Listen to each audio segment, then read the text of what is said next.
Last year, we heard the story of a couple that wanted to prove that the world was kind, that humans are kind, and unfortunately, they were killed by some very bad people in Tajikistan. Now, I want to make one thing clear. I did a video about this. Upon further investigation, it turns out they weren't trying to prove humans were kind. They genuinely believed humans were kind. And so this American couple, they were going to ride their bikes around the world. They were riding through Tajikistan when they were rammed by a car, and a bunch of terrorists jumped out and murdered them and some other people. A lot of people were touting this story as an example of naivety, of liberals who believe everyone is happy and safe and you can go into these various places. And it is kind of that story. But the framing they have here on Pluralist is wrong, so I'll make sure that that's clear. They say, millennial couple set out to prove humans are kind. The terrorist who kills them disagrees. So this story is about, it's an update essentially. The New York Times apparently got an interview with the man who killed them. First, they weren't seeking out to prove anything. They were just going on a bike ride. But they did write that evil is a make-believe concept. So yes, naive. I have been around the world and I've been to some very dangerous places. I have done training for these scenarios. And you have to understand one thing. While the average person is not crazy and does want to be left alone, they were riding their bikes north of a conflict zone, of an active war zone. Okay, so it's one thing to go to a country and think people are going to be nice to you. It's another thing to think you're going to go just north of a war zone and be safe. Okay, that's complete idiocy. And you know what? I'm not trying to be mean. It's sad these people lost their lives, but at some point, you have some responsibility for not riding your bike near a war zone, plain and simple. So before we get into the nitty gritty, head over to timcast.com/donate if you'd like to support my work. There's a PayPal option, a crypto option, a physical address. I ask because, as many of you may be aware, YouTube has recently made changes to reduce the amount of suggested videos from my channel. So that means if you like my content and want and think it should be shown to people, then I ask you to share it. Well, let's read the news. They say, in a video interview released Sunday, a New York Times reporter challenged an Islamic State terrorist on why he had killed an idealistic young couple as they traveled through his country on a bike trip around the world. Rukmini Kalanachi, who reports on ISIS for the Times, was able to speak with Hussein Abdusamadov while he serves a life sentence in Tajikistan for leading the deadly attack last year. She pressed him on why he had targeted Jay Austen and Laura Goagan, noting they had never killed anyone. They firmly believed that if they were kind to other people would open their hearts to them, she said. And for the vast majority of their trip, that was the case. But Abdusamadov made clear that he did not see his victims as fellow humans. He killed them because they were non-Muslim Americans. He explained matter-of-factly. We received an order and followed it. We didn't have plans to ask them questions or talk to them. They said they were Americans and laughed. Americans had to be killed. Evil is a make-believe concept.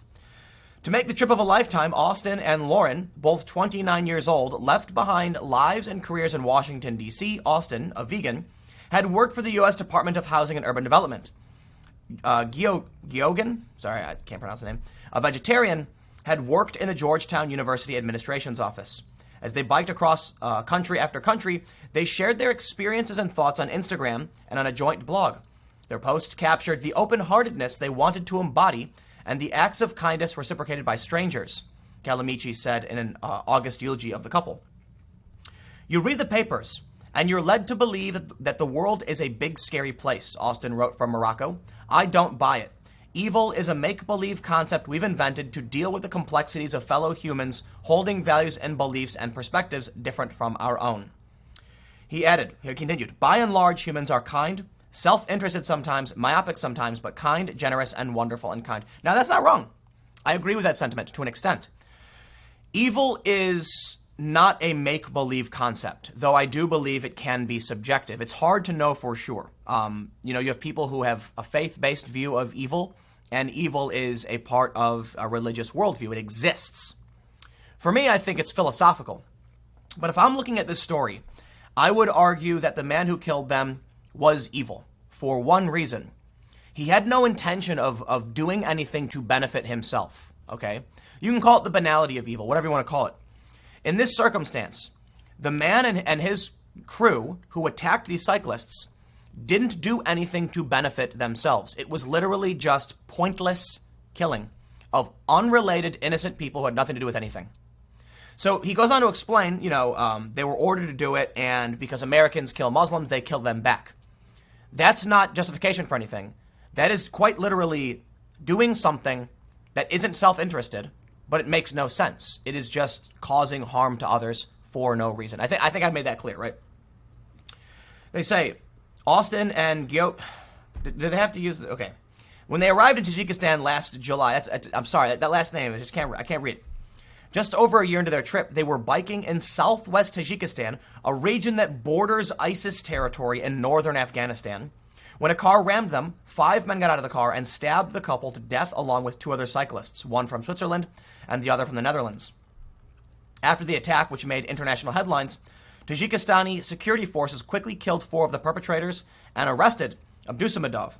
He is in prison in Dushanbe, the capital of Tajikistan, where he spoke to Kalamichi for the latest episode of The Weekly, the Times' new Hulu show. I formed my own group here and committed the attack. He recounted, when Muslims are being killed everywhere, we must try to kill non-believers wherever we find them. When they stop killing Muslims, we stop too. And you know how that works? Then you're going to hear people say, when they stop killing us, we stop killing them. Yeah, it never ends. So I'll call this, I guess, the banality of evil. A man who met people apparently said he met them at a gas station. So let's read this. Asked how he selected them, he said he met them at a gas station just prior to the attack. I talked to them, he said. I asked them where they were from. I asked them what nationalities they were, and they told me they were Americans. Look, this is a story about a naive, liberal couple, vegan, whatever, that thought they could go just north of ISIS territory and be safe because humans are kind. And I'm sorry, that crosses a line for me. I went to Venezuela. I'm an American. I had an American passport in my pocket, okay, in my bag or whatever. I'm being, hyperbolic. And I had people keep coming up to me, hearing me speak English, asking me where I was from. You know why? Because Venezuelans do not like Americans. Not all of them, but many of them. And I knew that if I crossed the wrong person and said American, they would attack me. And it would become very dangerous. In Venezuela, there are men who ride around on motorcycles with guns, and they kill people. So you know what I said to him when he said, where are you from? I said, oh, I'm from Vice. Get it? And he said, no, what country? And I said, oh, Vice is a Canadian magazine. Because everything I said was true. Where am I from? I thought he meant what news agency. No, what country? Oh, Vice, the news agency, it started in Canada. And then he walked away. Because I'm not stupid enough to go to a country that hates Americans and start talking about how I'm American and laughing about it. I would never go to Turkey. I've been to Turkey. I'm not going to go there. I'm not going to go north of ISIS territory and be like, I'm an American. You'd have to be... So look, we hear over and over again, why don't we just teach men not to do X? Okay, how about you teach the terrorists not to kill? Oh, that's not working out for you? Perhaps we should teach people how to protect themselves and not go into these situations where they're going to be just north of ISIS territory. To me, that's absolutely insane. Absolutely insane. Let's read on. Asked whether he feels any regret. Abdusamadov said, when Americans kill Muslims, they don't regret it. We're the same way, and we will continue. Kalamachi then tried to appeal on a humanistic level. When I look at you now, I see another human being. When you look at me, what do you see? I see a Christian person, he said, a person who isn't Muslim. Do you think you have anything in common with the people that you killed? Kalamichi pressed. No, there was nothing in common. They are humans, and so are we. We didn't have anything else in common. And it goes on to say the meaning of the millennial bikers killed by ISIS. Before their adventure ended in tragedy, their travels often bore out their idealistic worldview. Their blog posts documented numerous acts of human kindness, including a man giving them ice water on a sweltering day in Botswana, and a couple in Morocco offering them a room for the night and sending them off with a loaf of homemade bread. However, as Kalamachi reported in 2018, they also noted flashes of cruelty, such as groups of men trying to push them off a mountain pass, and a driver nearly running Austin over in traffic. Ultimately, Kalamachi noted their murders held a worldview as diametrically opposed as imaginable to the one Mr. Austin and Miss Gyogen were trying to live by. Their decision to travel to Tajikistan did not seem particularly risky at the time. Snopes pointed out in a thorough fact check of a pluralist headline, the U.S. Department listed the country as level 1 travel advisory, which comes with advice to exercise normal precautions. Yet given their stated views, some conservatives have read Austin and Gyogen's as a cautionary tale, not just about the perils of travel, but about liberal naivete. In their telling, an overly generous understanding of human nature is behind much of today's progressive movement, from calls to radically scale back immigration enforcement efforts, to efforts to crack down on firearms, not to mention growing democratic support for socialist-style economies. Since the millennial couple was killed, ISIS has expanded its footprint in Afghanistan and has been blamed for additional attacks in Tajikistan. The State Department has raised its threat evaluation of the country to a level 2, saying exercise increased caution in Tajikistan due to terror. So I'll add a few things before signing off on this. Millennials are pampered. They grew up in this beautiful golden age. Most millennials, not all of them. They had everything they ever wanted. Think about the path people took, especially with student loans. You didn't have to work to receive. And now they're shocked after getting out of school that they have loans to pay back and they have to work. Every action has an equal and opposite reaction. Okay? So if you live and you don't work but you're given food, the bill will come due at some point. To quote Mordo in Doctor Strange, the bill comes due always. These young people spend up to 24 years of their life where everything is being taken care of for them. Naturally, they don't understand responsibility. And if you don't understand responsibility, you're going to assume you can gallivant about the world and nothing bad will happen to you. They weren't seeking to prove that, humans were kind. That's hyperbole. They were documenting how humans were kind. And they were, to an extent, trying to prove human kindness and even saying evil is make-believe. They've done the opposite. They have proven evil does exist. They have proven there are people in this world who don't care who you are, what you believe. All they care about is you're an other, and they will end your life for literally no reason.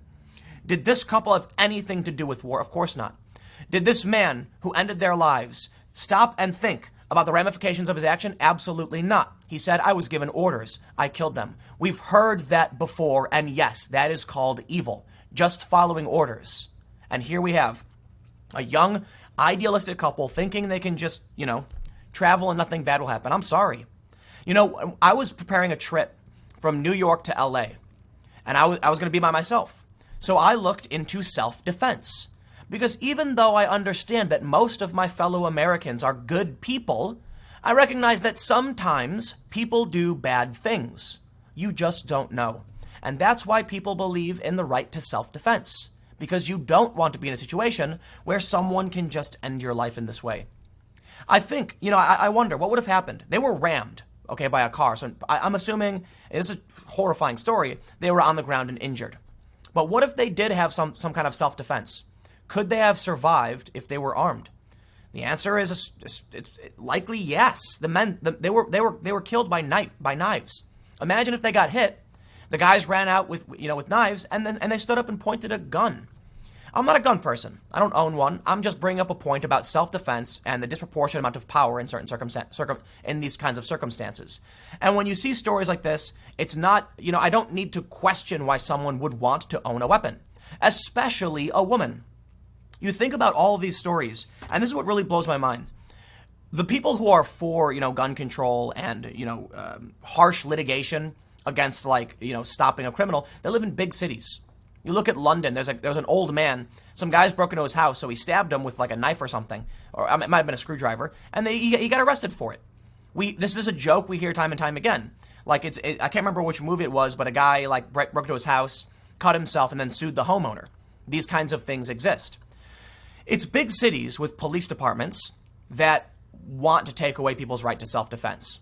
But the people who live in the middle of nowhere understand that sometimes crazy people do crazy things. And you'd think, living in a big city, you'd recognize that too, especially Chicago, where you have a lot of crazy people doing a lot of crazy things, and a lot of them have illegal guns. So, I'm not trying to turn this into a 2A video or anything like that, because I'm pretty centrist on the whole gun issue anyway. But I bring this up because you take this millennial mentality The world is safe. We can do whatever we want. Okay, great. Now these young people have lost their lives. That same mentality is bred from an urban big city pampering. If you spend all of your life with your resources provided to you, you're not going to understand what it takes to survive. And if you grow up in a big city where you've got a police force always, available, not even, you've got a police force. It's not perfect, but I lived in a rural area where there weren't police. So if you're in a rural area and you understand the only one who will keep you alive is you, you're not going to find yourself in a situation like this. Honestly, I would be shocked to find a story about a conservative who went to just north of ISIS territory and then was talking about no one being evil. It's just not the case. And so I want to make sure we avoid the extremes. We don't want people to say everyone's evil, always be on guard. Everyone's not evil. Evil is rare to a certain extent. But you should be on guard. You shouldn't blanket trust that you can ride your bike anywhere in the world and be safe. You can't even do that in New York City. Someone might attack you and rob you in New York, and New York is safe.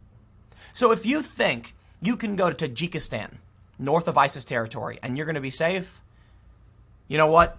I can't say I'm surprised this happened, and I'd be surprised if any insurance company would pay out on something like that.